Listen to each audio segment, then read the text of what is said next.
कि जब मैं छोटी थी तो अलग अलग रियलिटी शो में जाना या फिर सेलिब्रिटीज़ लोगों को देखना ना, ये मन में बड़ी चाह होती थी कि हम किसी सेलिब्रिटी को देखें और उनके लिए हम उनके इतने बड़े फ़ैन होते हैं कि अपने मन में सिर्फ पॉजिटिव छवि होती है उनके लिए।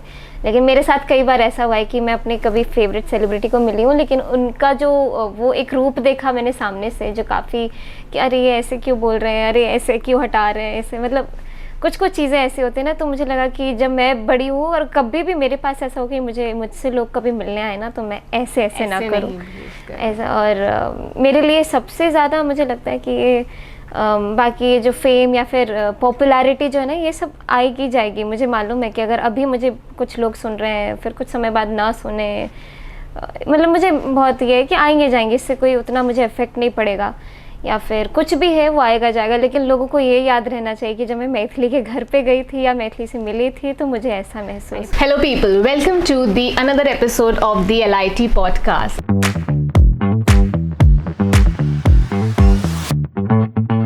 आज की म्यूजिकल कॉन्वर्सेशन में हमारे साथ हैं Maithili Thakur, the young voice of India. इन्हें हाल ही में प्रधानमंत्री जी से नेशनल क्रिएटर अवार्ड्स भी मिला है। ये वो गायिका हैं जिन्होंने इस देश में अपनी अलग पहचान बनाई है।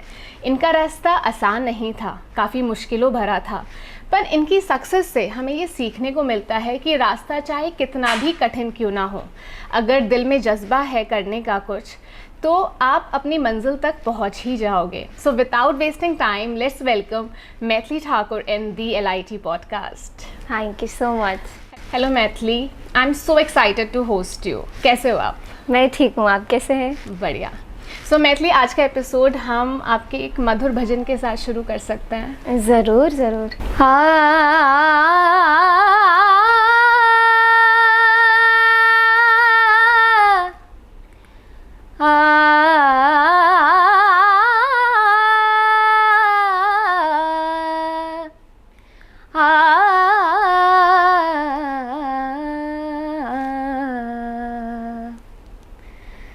बंसी वारा जो हमारे देश, बंसी वारा जो हमारे देश, थारी सावरी सूरत वारा भेस, थारी सावरी सूरत वारा भेस, बंसी वारा जो हमारे देश रे, बंसी वारा जो हमारे देश। बहुत ही सुंदर, थैंक यू। मैथिली, जब आप भजन गाते हो ना तो दिल को छूता है एंड भगवान के प्रति विश्वास और श्रद्धा का भाव भी बढ़ाता है। तो जब आप गाते हो तो क्या आपको कोई spiritual connection, special connection feel होता है भगवान की तरफ से? बिल्कुल। मैं जितना भी गाती हूँ तो उसमें 90% यही है कि मैं भगवान के लिए ही गीत गाती हूँ।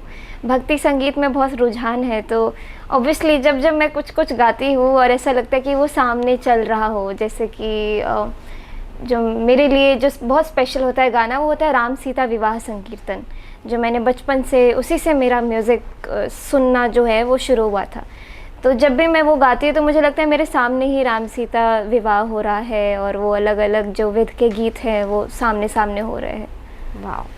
सो आपके म्यूज़िक की जर्नी आपके गांव में, बेनीपट्टी गांव में आपके दादाजी के साथ शुरू हुई। जी। लेकिन आपके पापा को या आपको ये कब एहसास हुआ कि आप म्यूज़िक के लिए बने हो and academics can take a back seat? मैंने कभी भी ऐसा नहीं सोचा था कि academics can take a back seat, क्योंकि जब मैं रेगुलरली स्कूल जाना शुरू की, मेरी पढ़ाई बाल भवन इंटरनेशनल स्कूल से हुई है और ये मेरे लिए बहुत बड़ी अपॉर्चुनिटी थी कि मेरा एडमिशन इतने बड़े अच्छे स्कूल में हुआ है, तो मुझे खुद को प्रूव करना ये बहुत मन में रहता था। तो म्यूज़िक ऐसा था कि ये बस एक हॉबी है या फिर एक दिनचर्या में एक बहुत बड़ा हिस्सा है, म्यूज़िक को तो हम छोड़ नहीं सकते हैं। तो ऐसा था। और ऐसा था कि जब पढ़ लिख करके मैं कुछ ऐसा बनूं ताकि हमारे फैमिली का जो रहन सहन है वो थोड़ा और इम्प्रूव हो, जो चाहिए वो ख़रीदने की कैपेबिलिटी हो। तो वो मेरे दिमाग में थॉट प्रोसेस था पिछले अभी कुछ 4-5 साल पहले तक। और लेकिन जब धीरे धीरे रिकग्निशन मिलने लगी, एक रियलिटी शो में मैं आई 2017 में, राइजिंग स्टार में, उसके बाद से ऐसा लगा कि नहीं, मैं म्यूज़िक के लिए लोग मुझे जानते हैं और ये ऐसा चीज़ है जहाँ पे मैं अपना घंटों व्यतीत कर सकती हूँ बिना थके, बिना बोर हुए। तो फिर मैंने सोचा कि नहीं, अब यही म्यूज़िक ही करना है। हाँ। सो जब आप पहली बार स्कूल गए, बाल भवन इंटरनेशनल स्कूल, 6th स्टैंडर्ड में, पहली क्लास आपकी वही थी। हाँ। सो कैसा लगा आपको? आपके फ्रेंड्स बनाना इजी था? टीचर्स के साथ कैसा कनेक्शन था? उनके लाइफस्टाइल को लेकर आपको क्या फील होता था? बहुत अलग दुनिया थी मेरे लिए, क्योंकि मैं रेगुलरली स्कूल जाती नहीं थी उससे पहले। और बचपन में जब हम लोग नए नए दिल्ली आए थे तो मैं पहली बार मैं एमसीडी स्कूल में मेरा एडमिशन हुआ था, तब मैं 7-7.5 साल की थी और मैं तो 5th क्लास में एडमिशन हुआ था। यूजुअली बच्चे 1st क्लास में जाते हैं। हाँ, तो वो मेरिट बेस्ड था, तो उन्होंने कुछ एग्ज़ाम लिया था मेरा, तो मेरा 5वीं के लिए मैं केपेबल थी। तो मुझे याद है मैं 7-7.5 या मतलब मुझे नहीं लगता 8 भी पूरा हुआ होगा। उस समय मैं 5th में पढ़ी, लेकिन फिर मैंने 5 साल का ब्रेक लिया क्योंकि 6ठी के लिए बहुत दूर जाना पड़ता। तो 5 साल का फिर से ब्रेक लिया। वो 5 साल मेरे लिए पूरा म्यूज़िक से भरा हुआ था, कुछ नहीं लेना देना, सिर्फ प्रैक्टिस करना है। फिर 5 साल के बाद फिर से एक एमसीडी स्कूल में मेरा एडमिशन हुआ और वहाँ से पता नहीं कैसे रास्ता खुल गया। एक मैं साइंस फेयर में गई थी, मैंने उधर अपने स्कूल को रिप्रेजेंट करने के लिए। तो वहाँ पे जो मैंने गाया, तो वहाँ पे एक सर, शशि सर ने मुझे सुना और उन्होंने मुझे कुणाल सर से मिलवाया, और जो कि प्रिंसिपल हैं बाल भवन इंटरनेशनल स्कूल के। और तब मेरा एडमिशन वहाँ पे हुआ। तो मेरे लिए वो स्कूल, इतना बड़ा स्कूल देखना ही बहुत बड़ी बात थी कि अरे ऐसा स्कूल जिसमें इतना बड़ा प्लेग्राउंड है, इतनी बड़ी बड़ी बिल्डिंग्स हैं, इतना बड़ा बड़ा क्लासरूम है। और काफ़ी अलग दुनिया थी जहाँ पे मैंने पहली बार देखा था कि कोयर होता है और हर एक इवेंट के लिए बच्चे प्रिपेयर करते हैं, हर एक सब्जेक्ट के लिए अलग अलग टीचर्स हैं, वरना उससे पहले एक ही टीचर होती थी जो सारे सब्जेक्ट्स पढ़ाते थे। तो वो सब बहुत नया नया था, बहुत इंजॉय करती थी। ऑब्वियसली फ्रेंड्स बनाना मेरे लिए नेक्स्ट टू इम्पॉसिबल था, क्योंकि मेरा बातचीत करने का तरीका उस समय थोड़ा जेल अप नहीं हो पाई मैं, लेकिन मेरी टीचर्स लोगों से काफ़ी अच्छी बॉन्डिंग धीरे धीरे बनते गई और बहुत अच्छे से शुरुआत हुई मेरी पढ़ाई। जब आपके फ्रेंड्स नहीं बने तो आपको लोनली फील होता था स्कूल में? शुरुआत में तो होता था और बुरा लगता था कि कोई मुझे इंक्लूड क्यों नहीं कर रहा अपने कॉन्वर्जेशन में, या फिर कोई मुझे लंच में क्यों नहीं इनवाइट कर रहा है। और मैं उस समय इतनी झिझकती थी कि मैं खुद भी नहीं इनिशिएट कर पाती थी किसी से बातचीत करना, और अगर करो भी तो अगर थोड़ा सा रूड जवाब मिला तो दोबारा हिम्मत नहीं होती थी किसी से बात करने के लिए। तो मैं पूरी अपने स्कूल लाइफ में मैं फर्स्ट बेंचर थी और मैं इतनी कंफर्टेबल हो गई थी ना कि मुझे पहले बेंच से अगर कोई इधर उधर भी कर दे तो पढ़ाई में मन नहीं लगता। और फर्स्ट बेंच मेरा फेवरेट सीट बन गया। हर एक क्लास में मैं पहले बेंच पे बैठती थी और मेरी सबसे अच्छी जो हम बोलते हैं ना दोस्त, या तो हमारी होम रूम टीचर्स जो होती थी तो वो होती थी। हाँ, सो यू नो मैथिली, आप एक परफेक्ट एग्जाम्पल हो लोगों के लिए जो उनको सिखाता है कि बी ट्रू टू योरसेल्फ, किसी की लाइफ को देख के इन्फ्लुएंस नहीं हो, वर्क हार्ड जिसके लिए आप बने हो, एंड अपने इमोशंस और अपनी फीलिंग्स को कंट्रोल करना आता। I think hats off to you, because so did music help you in all? बहुत ज़्यादा। म्यूज़िक एक तो मुझे तो हेल्प किया ही, लेकिन मुझे अगर जितने भी लोग सुन रहे हैं, अगर उनमें कोई पेरेंट्स हैं तो मैं उनसे ज़रूर ये रिक्वेस्ट करूँगी कि अपने बच्चों को ज़रूर, अगर आपको लगता है म्यूज़िक नहीं ठीक है, फिर कुछ और में इंटरेस्ट जा रहा है, तो एक ना को करिकुलर एक्टिविटी ज़रूर होनी चाहिए लाइफ में, ताकि बच्चा फोकस करे, या फिर पढ़ाई लिखाई से जब भी मन थोड़ा इधर उधर हो तो दूसरी बढ़िया सी जगह पे वो मन लग पाए, चाहे वो पेंटिंग है, रिलैक्स एंड रिजुविनेट। हाँ, तो मुझे काफ़ी हेल्प किया म्यूज़िक ने, और कैसे एक जगह पे फोकस करना है, और ये डे टू डे लाइफ में भी मुझे बहुत हेल्प किया कि कैसे बिहेव करना है। अच्छा।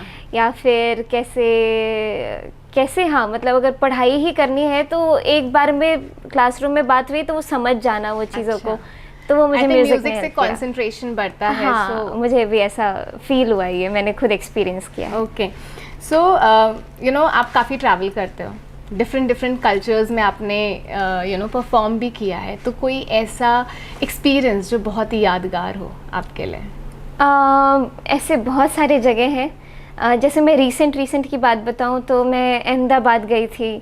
वहाँ पे जितने भी लोग मुझे सुनाए थे सब गुजरात के थे, गुजराती थे।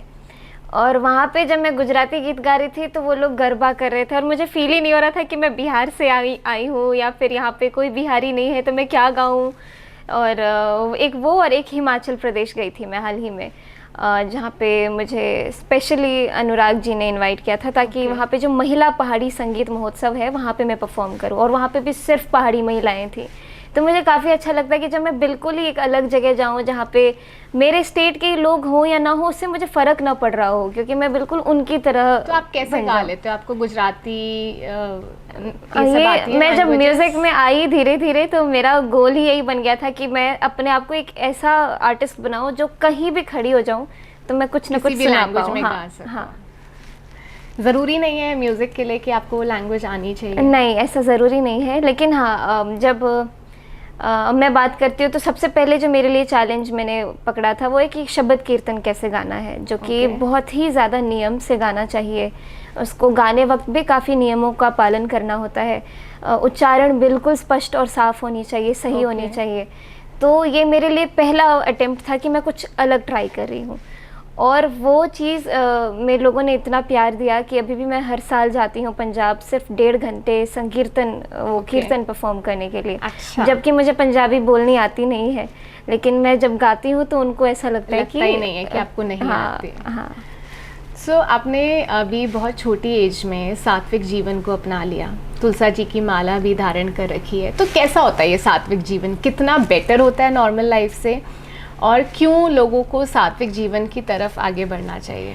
और हाँ, ये इसका भी बहुत सारे मिसकंसेप्शन है जो यंगस्टर्स हैं उनके मन में होगा, या फिर मेरे भी घर में जब ऐसी बात हो रही थी ना कि तन्नू को दीक्षा दिलाना है, तो जितने भी बड़े लोग थे ना परिवार के, सब लोग बड़े वो हो गए थे, डर गए थे कि अरे ऐसे ही। इसमें मेरी मम्मी भी डर गई थी क्योंकि उन्होंने भी अपने बड़ों से सुना था, जब मेरी मम्मी ने भी ये बात रखी अपने रिश्तेदारों के बीच में कि तन्नू ऐसा सोच रही है, तो सब लोग बड़ा मना नहीं, अभी तो बच्ची, अभी तो लाइफ शुरू भी नहीं हुई है, ये वो।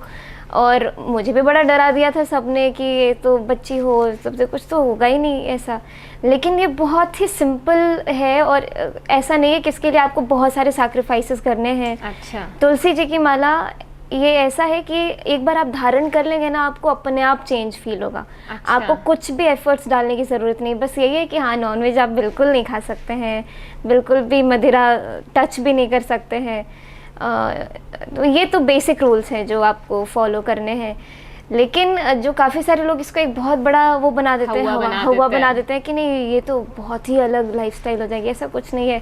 मैं भी अपने भाई के साथ कभी आइसक्रीम खाने निकल जाती हूँ, मतलब हम लोग भी खूब मस्ती करते हैं, लेकिन बस ये है कि तुलसी माला धारण करने के बाद एक कामनेस फील होता है, वो महसूस होता है कि कुछ प्रोटेक्शन है जो हमको हर तरीके से मिल रहा है, शील्ड है हम लोग। हाँ। सो ऐसा कोई बहुत सात्विक जीवन बहुत डिफिकल्ट जीवन नहीं हाँ है। अगर, क्योंकि मुझसे काफ़ी सारे बच्चे पूछते दीदी क्या रूल्स हैं, मैं सोच रहा हूँ लेकिन मम्मी पापा नहीं मान रहे हैं, कैसे करते हैं? तो बहुत ही कुछ नहीं है ये। आप तुलसी जी की माला जो है उस पहनते ही आपको अलग अलग चीज़ें महसूस होंगी और आपको बहुत कॉन्फिडेंट फील होता है।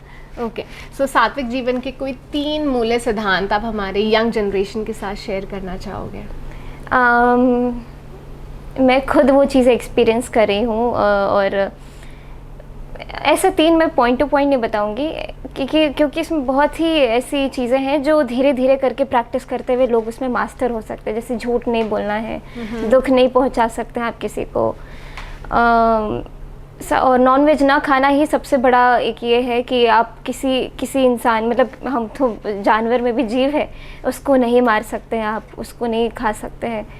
और ये कुछ चीज़ें हैं जो फॉलो करनी होती है और अपने आप हो जाता है वो। इसके लिए आपका मन भी नहीं इतना इधर उधर जाता है, कहीं नहीं भटकता आपका मन। अगर आप आप कंसंट्रेट कर पाते हो, आप सोच पाते हो। कभी भी मुसीबत में अगर मुझे भी फील होता है ना कि मेरे साथ लाइफ में यहाँ पे कुछ प्रॉब्लम्स हैं या फिर ये ठीक होना चाहिए, मैं अकेले बैठ गई, भगवान जी ऐसा ऐसा हो रहा है, ऐसा हो रहा है, ऐसे कर दीजिए, और मुझे बहुत स्ट्रांगली लगता है कि वैसा हो जाता है जैसे मैं घर में बैठ के बोलती हूँ। तो बिकॉज आप सच्चे दिल से उस चीज़ को पता नहीं, लेकिन मेरे मेरे साथ बहुत बार ऐसे इंसिडेंसेस हुए हैं कि भगवान जी ऐसा हो तो ऐसा कर दीजिएगा, अगर नहीं भी हो तो कोई बात नहीं, भगवान जी ऐसा ऐसा, मैं अकेले कम्युनिकेट करती हूँ और वैसा हो जाता है। वाह। अयोध्या मंदिर की स्थापना पे आपने एक बहुत ही सुंदर गीत गाया था माता शबरी पे, जिसकी तारीफ मोदी जी ने भी की थी, एंड अभी आपको क्रिएटर अवार्ड्स भी मिला है। मोदी जी, कैसा एक्सपीरियंस था? You know, it's a big thing. बहुत ही स्पेशल था ये, बहुत ज़्यादा, क्योंकि जब हम अयोध्या राम मंदिर वाली बात करते हैं तो वो जो गीत है मैंने बहुत पहले ही गा दिया था ऑलरेडी। अच्छा। बहुत पहले का रिकॉर्डेड था, लेकिन उस समय प्रधानमंत्री जी अलग अलग जो भजनों को शेयर कर रहे थे अपने हैंडल पे। तो जब मेरे साथ ऐसा हुआ तो एकदम से जब मैं सुबह उठी देख रही हूँ ट्विटर में बिल्कुल इतने बाढ़ आ गए हैं, पापा को फ़ोन पे फ़ोन आ रहे हैं कि मैथिली का इंटरव्यू लेना है, न्यूज़ वाले सब घर पे आना चाह रहे हैं। तो एक अलग ही भूचाल सा आ गया था, वो मैं भूल ही गई थी कि प्रधानमंत्री जी ने ट्वीट किया है, ये सब कुछ दिमाग से सोचने का ही, प्रोसेस करने का ही टाइम नहीं मिला। उनका जो एक अप्रिसिएशन था उससे मुझे पूरी दुनिया ने देखा, और वो भजन जो मैंने बहुत पहले सोचा भी नहीं था कि कभी प्रधानमंत्री जी सुने भी होंगे, वो पूरी दुनिया सुन रही है। आप सुनाओगे हमारे व्यूअर्स को एक बार? शबरी सवार रास्ता आएंगे राम जी, शबरी सवार रास्ता आएंगे राम जी, शबरी सवार रास्ता आएंगे राम जी, शबरी सवार रास्ता आएंगे राम जी, मेरा भी धन्य जीवन, मेरा भी धन्य जीवन बनाएंगे राम जी, शबरी सवार रास्ता आएंगे राम जी। वाओ। हर सिंगर का सपना होता है प्लेबैक सिंगर बनना, पर आपने बॉलीवुड सिंगिंग को ही त्याग दिया। इसके पीछे क्या इंस्पिरेशन थी आपकी? एक तो सबसे पहला रीज़न इसका कोविड वाला समय जो पूरे भारत ने जो फेस किया, और वो इतना डिप्रेसिंग टाइम था। मुझे शुरुआत में तो पता ही नहीं चला था, क्योंकि हमारे लिए डेली लाइफ भी ऐसी होती है कि हम घर में ही रहते हैं और घर से स्कूल, स्कूल से घर, और उस समय मैं स्कूल भी पास आउट हो गई थी और वैसे भी घर पे रहना नॉर्मल बात थी। लेकिन धीरे धीरे करके जब वो लॉकडाउन बढ़ते गया, 1 महीना 2 महीना हम किसी को देख ही नहीं पा रहे हैं, और उसी समय ना मानस पाठ का एक सीरीज़ मैंने शुरू किया था यूट्यूब पे। पहली बार जो है मैं यूट्यूब पे उतना एक्टिव हो गई थी क्योंकि पढ़ाई से भी ब्रेक हो गया था, और मैं सोच रही थी कि अभी हम लोग कुछ ऐसा काम करें ताकि वो एक बढ़िया एक पॉजिटिव वाइब्रेशंस दे हमारे घर में भी और जो लोग सुन रहे हैं उनको भी। तो श्री रामचरितमानस का पाठ करना शुरू किया, और मुझे पहली बार लाइफ में ऐसा फील होने लगा कि ये जो एक चीज़ है ये एक अलग ही दुनिया है। क्योंकि उसी समय मैं राइजिंग स्टार से भी बाहर निकली थी, तो मैं बहुत ज़्यादा चकमक मैं देख चुकी थी और वो फील करके मैं आई थी, और वो मुझे बहुत बेस्ट लगता था कि एक मुझे भी किसी दिन ऐसा बनना है कि पिक्चरों में मेरे गाने हों या फिर बड़े लोगों से मिलना जुलना हो। मतलब मैं उस मोड में थी पूरी जब राइजिंग स्टार में थी, क्योंकि हर एक वीकेंड पे कभी आप अनिल कपूर से मिल रहे हैं, कभी आप सोनाक्षी सिन्हा से मिल रहे हैं। तो उसके बाद घर आकर के मुझे ऐसा लगता था कि वही मेरा गोल है और मेहनत करूँगी वहीं जाऊँगी। लेकिन जब ये कोविड के टाइम पे श्री रामचरितमानस का पाठ करना शुरू किया, वो बहुत ही लाइफ चेंजिंग इवेंट था, और मेरी दीक्षा भी 2018 के आसपास शुरू हुई, तो मतलब कोविड से 2 साल पहले के आसपास। लेकिन मैं धीरे धीरे उसको प्रैक्टिस कर रही थी, धीरे धीरे आ रही थी, लेकिन मुझे लगता है मानस पाठ ने मुझे पूरा डेविएट कर दिया। और बहुत ही मैं क्यूरियस हो गई कि अच्छा आज मैंने पाठ में इतना पढ़ा है, उसके आगे क्या हुआ, उसके आगे क्या हुआ। तो एक स्टोरी की तरह मैं पढ़ने लगी, गाने लगी, और इससे मुझे बहुत अच्छा महसूस होने लगा। फिर धीरे धीरे जो है हमारे जो लोकगीत हैं जो हमारे मिथिला में गाते हैं, हम जहाँ से आते हैं, वो गाने लगी।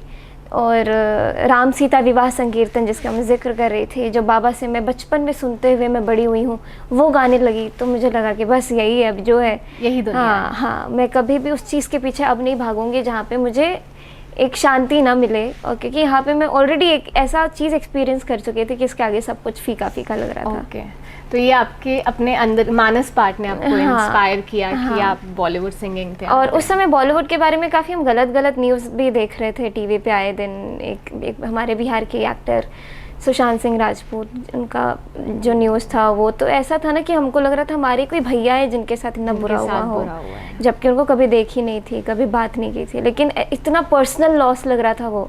क्योंकि एक तो उसने भी मुझे उनका लॉस काफ़ी पर्सनल, काफ़ी ज़्यादा, क्योंकि एक तो वो भी था कि हमें मालूम था कि वो बिहार के रहने वाले थे, अपने आप एक भैया जैसा फील होता है। और वो बहुत ही बुरा था। उसके बाद तो मुझे लगता है सिर्फ मैं ही नहीं, पूरी दुनिया ही इस चीज़ को लेके बहुत उनका शोक काफ़ी लोगों ने बनाया। हाँ, तो वही मुझे एक उस चीज़ ने भी इंस्पायर किया कि मैं ऐसी जगह में मैं नहीं सरवाइव कर पाऊंगी। ओके, तो अगर हम बात करते हैं कि अगर किसी बच्चे को अपना करियर बनाना है सिंगिंग में, तो आप उन्हें क्या गाइड करोगे? पहले 3 स्टेप्स क्या होने चाहिए कि बच्चा अपना करियर बना सकता है? सबसे पहले तो प्रैक्टिस करना बहुत ज़रूरी है। नहीं, उससे भी पहले कि आपको एक अच्छे गुरु मिले, जो कि अभी के समय में बहुत मुश्किल हो जाता है कि आप मतलब अच्छे जगह पे जा पाए, अच्छे गुरु से मिल पाए, क्योंकि ये भी बहुत बड़ा एक मतलब हाँ, मुझे लगता है कि मतलब ये बहुत ही बड़ी चीज़ है। आप सिर्फ पैसे से ही नहीं, वो फीस भरने से ही काम नहीं चलता है। काफ़ी बार ऐसा होता है कि आपको गुरु ही ऐसे मिल जाए जो हर एक मुश्किल काम को आसान बना करके आपको सिखाएं। तो मेरे लिए तो ये मेरे पापा ही और उनसे डर भी लगता था। उनको कभी टीचर मानते थे, कभी पापा मानते थे, तो ऐसा ना पापा से काफ़ी ज़्यादा मतलब प्यार में सीखने वाली बात हो गई।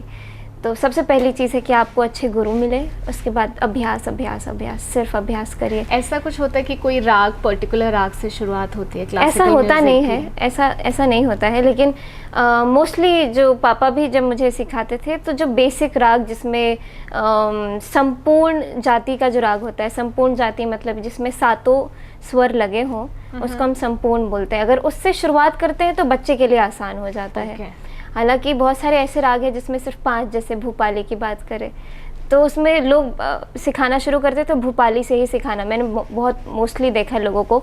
लेकिन मैं जब सीखना शुरू किया और जब अभी इस समय तक जहाँ पे मुझे कुछ थोड़ा समझ में आता है अब शास्त्रीय संगीत का, तो मैं ये चीज़ फील की कि जितने कम सुर वाले राग हैं ना, वो उतने डिफ़िकल्ट होते हैं। और टीचर्स को लगता है कि जितने कम सुर हैं वो उतना ईजी होगा बच्चों के लिए, लेकिन वो मुझे फील होता है कि वो उतना डिफ़िकल्ट होता है उसको निभाना। अच्छा, तो यही है, ये तो बहुत ही टेक्निकल चीज़ में है, लेकिन ये मेरा पर्सनल एक्सपीरियंस है। आपका फेवरेट राग कौन सा है? फेवरेट राग अभी फ़िलहाल के समय पे तो बहुत सारे, जौनपुरी है, मधुवंती है, मतलब जो समय होता है उस हिसाब के राग चेंज होते हैं। हाँ। And Maithili, you know, I would love to say कि लोग ना इतनी सक्सेस और फेम हैंडल नहीं कर पाते, पर जब मैं आपसे आज मिली, आपकी फैमिली से मिली, तो आई वॉज थिंकिंग कि आप कैसे इतने हम्बल और ग्राउंडेड हो, मतलब क्या राज है इसके पीछे? ये मेरी मम्मी जानती है क्योंकि हम लोग हर एक जो हमारे जो मिसबिहेव के लिए हमने बेलन, लाठी वाठी सब खाया है तो अब हिम्मत ही नहीं होती है कि कुछ हम ऐसे उटपटांग हरकतें करें। और बाकी हम्बल वाला एक पॉइंट मैं आपके साथ शेयर करना चाहूँगी कि जब मैं छोटी थी तो अलग अलग रियलिटी शो में जाना या फिर सेलिब्रिटीज़ लोगों को देखना ना, ये मन में बड़ी चाह होती थी कि हम किसी सेलिब्रिटी को देखें। और उनके लिए हम उनके इतने बड़े फ़ैन होते हैं कि अपने मन में सिर्फ पॉजिटिव छवि होती है उनके लिए।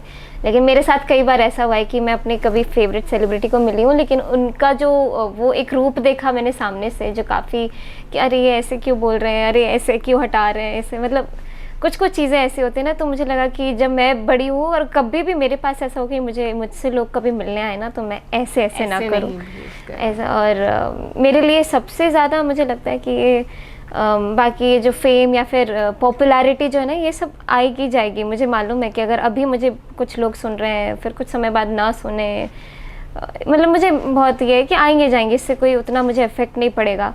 या फिर कुछ भी है वो आएगा जाएगा, लेकिन लोगों को ये याद रहना चाहिए कि जब मैं मैथिली के घर पे गई थी या मैथिली से मिली थी तो मुझे ऐसा आई महसूस हुआ। थिंक वो आपकी परवरिश में दिखता है। I think I would appreciate your mama papa for this, you know, for your Obviously, upbringing. हाँ। Now before we start a rapid fire, इसी बात पे I would love to you know request you to say something about your father and mother, जिन्होंने अपनी अच्छी खासी गांव की ज़िंदगी छोड़ी, शहर आके संघर्ष किया कि आपको क्लासिकल म्यूज़िक सिखा पाएँ, आपके साथ रात भर ऑडिशन लाइन में खड़े रहे, आपके सबसे बड़े चीयरलीडर बन के, आप हारी तो आपका मनोबल नहीं टूटने दिया। तो आप कुछ कहना चाहोगे अपने मम्मा पापा के लिए? बिल्कुल, मैं मम्मी पापा के पास बैठ के, वैसे हमेशा बहुत रेयर होता है कि कुछ सीरियस बातें कर रहे हैं मम्मी के लिए या फिर कुछ इमोशनल हम बात उन्हें बता रहे हैं,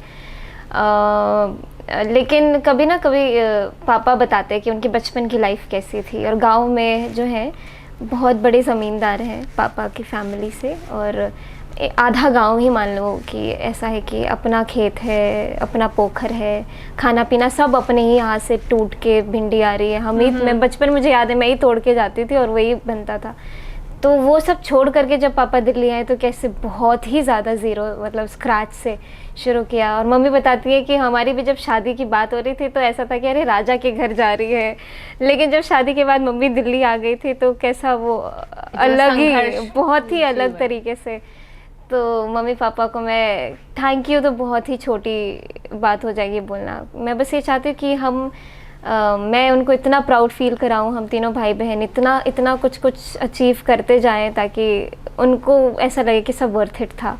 आपने ऑलरेडी प्राउड फील करा रखा है, आपने और अपने भाइयों ने, तीनों से। आई थिंक आपके मॉम डैड बहुत ही ज़्यादा प्राउड फील करते हैं। इनफैक्ट ये पूरा देश आपसे बहुत प्राउड फील करता है। Thank you so much. मैं बस यही, थैंक यू भी बहुत छोटी बात है, लेकिन हाँ एक एक दिन और वो एक एक मोमेंट पे जो वो हमारा ख्याल रखते थे, ऐसे नहीं करो, ऐसे करो, और मतलब प्यार से डिसिप्लिन। हाँ, प्यार से डिसिप्लिन किया। मार भी बहुत पड़ी है, लेकिन वो मार भी बाद में जब रियलाइज़ होता है अभी कि हाँ वो बहुत ज़रूरी था, तो काफ़ी थैंक यू क्या बोलूँ, बहुत अच्छा, thank you. So let's start with the rapid fire round. आपके इष्ट देव कौन है? सीताराम जी। ओके, आपने एक इंटरव्यू में बोला है राम जी आपके जीजा हैं। हाँ, मतलब हम मिथिलावासी सब ऐसे ही समझते हैं, क्योंकि हम लोग के पास ही हम बहुत स्पेशल फील करते हैं जब हमें पता चलता है, जब मुझे पता चला था कि मिथिला की रहने वाली थी राजकुमारी सीता, और उनका जब विवाह हुआ, श्री राम जी मिथिला आए थे, तो बहुत प्राउड फील होता है। तो और सबसे अलग खुद को करने के लिए हम बोल देते हैं हमारे जीजा। आपने एक दो लाइंस भी गा दो जो राम जी को चढ़ाने के लिए आपने एक दो भजन गाए हैं। हाँ ज़रूर। हमारे यहाँ पे पूरी दुनिया में सिर्फ मिथिला वासियों को ये राइट है कि वो भगवान को गाली दे सकते हैं, क्योंकि यहाँ पे जब दुल्हा आते हैं दूल्हा को गाली दे के स्वागत करते हैं, सिर्फ उनको नहीं, उनके पूरे परिवार को, खानदान को, सबको। तो एक बहुत ही फेमस है ये भजन जो मैं आपको सुनाती हूँ अभी। राम जी से पूछे जनकपुर के नारी, बता द बबुआ लोगवा देत काहे गारी, बता द बबुआ लोगवा देत काहे गारी, बता द बबुआ। अरे तोहरा से पूछूं मैं ओ धनुषधारी, अरे तोहरा से पूछूं मैं ओ धनुषधारी, एक भाई गोर काहे, एक भाई गोर काहे, एक काहे कारी, बता द बबुआ लोगवा देत काहे गारी। मतलब इसमें चारों भाइयों को लपेट दिया कि एक भाई गोरा एक भाई काला, ऐसे कैसे हो सकता है। फिर राजा दशरथ जी कलनी होशियारी, अरे राजा दशरथ जी कलनी होशियारी, एकटा मरद पर तीन तीन गो नारी, बता द बबुआ लोगवा देत काहे गारी, बता द बबुआ। इसका मतलब भी समझा दो आप। बिल्कुल, ये तो सब जानते हैं। राजा दशरथ जी की 3 रानियां हैं, माता कौशल्या, माता कैकेयी, माता सुमित्रा। तो उन्हीं के बारे में बोल रहे हैं कि ऐसा कैसा हो सकता है कि एक राजा है, एक मर्द है, उसकी तीन रानियां हैं। तो बहुत टांग खिंचाई करते हैं, और ऐसे ऐसे बहुत सारे भजन हैं। ओके, आपने किस गुरु से दीक्षा ली हुई है? हम गुरु का नाम नहीं उच्चारण कर सकते, लेकिन चित्रकूट में बसते हैं वो, और बिना मतलब एक उनके पास दृष्टि ऐसा नहीं है कि वो पढ़ पाएँ, लेकिन उनको सब चीज़ ऐसे याद है, जन्म से ही दृष्टि मतलब खो चुके हैं, लेकिन मन की आंखों से पता नहीं वो कैसे समझ जाते हैं कि मैथिली के मन में क्या चल रहा है। तो बस यही है गुरु। अब आप सब ही समझ ही गए होंगे, चित्रकूट वाले महाराज जी हमारे गुरु हैं। राइजिंग सुपरस्टार्स का सबसे यादगार पल? सबसे यादगार पल उधर तो हर एक दिन बहुत यादगार था, क्योंकि हर एक एपिसोड में हम किसी न किसी सेलिब्रिटी से मिलते थे और बस शूट वूट करना, ये सब बहुत ही अमेजिंग टाइम था उधर। ओके। राइजिंग सुपरस्टार्स के बाद का पहला बड़ा ब्रेक क्या था आपके लिए? उसके बाद से मेरी जर्नी शुरू हुई है। राइजिंग स्टार जब ख़त्म हुआ, घर पे आई, उसके बाद राइजिंग स्टार वाला सब ख़त्म हो गया है। उससे अब कोई लेना देना ना रहे, इसके लिए मैंने फिर से शुरू से मेहनत की है, चाहे वो सोशल मीडिया पे अपलोड करना हो वीडियोस। तो उसके बाद जो ब्रेक, पता नहीं वो उसको ब्रेक अभी मिला भी है मुझे कि नहीं मिला है, लेकिन उस रोज़ में कुछ ना कुछ थोड़ा थोड़ा एक सेटिस्फैक्शन मिलता है। हाँ, ऐसा कह सकते हैं कि हर एक भजन पे लोग इतना प्यार देते हैं तो अच्छा लगता है। किससे ज़्यादा डर लगता है, पापा के गुस्से से या सोसाइटी के कमेंट्स से? सोसाइटी के कमेंट्स का अब बचपन में फ़र्क पड़ता था, अब नहीं पड़ता है। पापा का गुस्सा बहुत मैटर करता है। ओके। दो ऐसे क्लासिकल सिंगर्स जिनसे आपने इंस्पिरेशन ली हो? बहुत ही बिल्कुल ही सामने में वो दो चेहरे आ रहे हैं मेरे, कि किशोरी मोनकर जी, उस्ताद राशिद खान साहब। ओके। आज के सिंगर्स पहले के सिंगर्स से कितने डिफरेंट हैं? समय बदल गया है, लोगों का म्यूज़िक के लिए अप्रोच बदल गया है कम्प्लीटली। पहले हम ये विश्वास करते थे कि आप इतना रियाज़ करो और आप इतने की एक्सपेक्टेशन रखो। अभी उल्टा हो गया है, लोग सीखना ही शुरू करते हैं, लेकिन उनको चाहिए कि वो मूवीज़ में गाएं या फिर सोशल मीडिया पे वीडियोस बनाएं। तो ये अप्रोच कम्प्लीटली चेंज हो गया है कि पहले लोग मेहनत करने में ज़्यादा विश्वास रखते थे, अभी लोग सक्सेस पाना है उसके लिए शॉर्टकट्स लेने शुरू कर दिए। हाँ, म्यूजिक बस एक उनके लिए रास्ता हो गया था कि आई थिंक अब ऑटो ट्यून्स भी आ गए हैं जिससे वॉइस मॉड्यूलेट हो जाती है। ऑटो ट्यून के बारे में एक ऐसा बड़ा मिथ है कि ऑटो ट्यून बहुत ख़राब चीज़ है, लेकिन अब मैं आपको एक सच, वैसे बहुत सारे बड़े आर्टिस्ट ने इस बारे में बात की है कि auto tune is like a makeup, कि सबको ज़रूरत पड़ती है, लेकिन जो अगर ऑलरेडी अंदर से सुंदर है, जिसकी अच्छी स्किन है, उसको बिल्कुल भी टचअप वगैरह की ज़रूरत नहीं पड़ेगी। और अब वो अंदर से सुंदर का मतलब है कि अंदर की तैयारी कितनी मजबूत है, आपकी संगीत आपका कितना मजबूत है, आपका रियाज कितना मजबूत है, तो आपको बस उतने की टचअप की पर। हाँ, ओके। एक लास्ट भजन सुना दो। बिल्कुल। जो प्रेम गली में आए नहीं, प्रीतम का ठिकाना क्या जाने, प्रीतम का ठिकाना क्या जाने, जिसने कभी प्रेम किया ही नहीं, वो प्रेम निभाना क्या जाने, जो प्रेम गली में आए नहीं, प्रीतम का ठिकाना क्या जाने, जो प्रेम गली। ये दुनिया गोरख धंधा है, सब जग माया में अंधा है, सब जग माया में अंधा है, जिसने कभी प्रभु को देखा नहीं, दा दा दा दा दा दा दा दा ना, जो प्रेम गली। गाते गाते बोल गई। आई मस्ट से कि जो आपको लाइव सुन रहा है ना, वो सिर्फ सुनता ही रह जाएगा आपको। Thank you so much. Thank you Maithili for being my guest. You know, आप आज की यंग जनरेशन के लिए एक बहुत बड़े इंस्पिरेशन हो।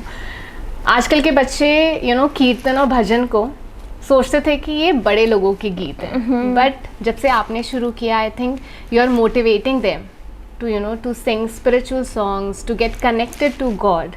I think एक चेंज लेकर आए हो जो बहुत ज़रूरी था. हमारे लिए सबसे बड़ा सौभाग्य है कि हमारा जन्म ही भारत में हुआ है, जो कि कल्चरली इतना रिच है, स्पिरिचुअली इतना रिच है. और अभी के समय में जब मुझे यूरोप में या फिर जर्मनी जैसे अलग अलग जगहों पर इनवाइट किया जाता है, वो भी भजन गाने के लिए इनवाइट करते हैं और सिर्फ गोरे लोग सुन रहे होते हैं, कोई इंडियन नहीं है, सिर्फ गोरे लोग हैं. और मैं उधर जाके हिंदी में भजन गा रही हूँ, वो भी 3-3 घंटे गा रही हूँ. और मैं ये देखना चाहती कि वो कितने डेस्परेट हैं कि वो एक बार इंडिया विजिट करे, वो एक बार राधा रानी का मंदिर देखे. वो बहुत डेस्परेट है, मतलब कि 17-18 साल के वहाँ पे जो लोग हैं वो इतने थक चुके हैं हर एक जो दुनिया में जो बहुत सारी बातें चल रही हैं, कि वो चाहते कि वो उनको एक बार ये मौका मिले कि वो इंडिया आए और बरसाने, मथुरा वृंदावन ये देखे. और हमारे लिए कितनी बड़ी बात है कि हम रहते ही इंडिया में है, कि हम कभी भी चाहे तो विजिट कर सकते हैं. तो मैं बस यही चाहूँगी सभी से कि सिर्फ रील्स या फोटोज़ बनाने के लिए नहीं, एक बार आप खुद के लिए अगर पॉसिबल है तो ज़रूर विज़िट किया करें. और आप, मुझे बहुत लगता है कि ऐसी जगह जाना ही आपको भगवान से एकदम कनेक्ट कर देता है. So ये एक बुक है written by a very close friend of mine, Megha पहावा. She is a spiritual psychologist. Wow, thank you. उन्होंने ये बुक लिखी है ताकि लोग अपनी खुद मदद कर पाएँ, अपनी ज़िंदगी को बेहतर कर पाएँ. So if you get a chance, please read it. Sure, thank you so much. Thank you for this book.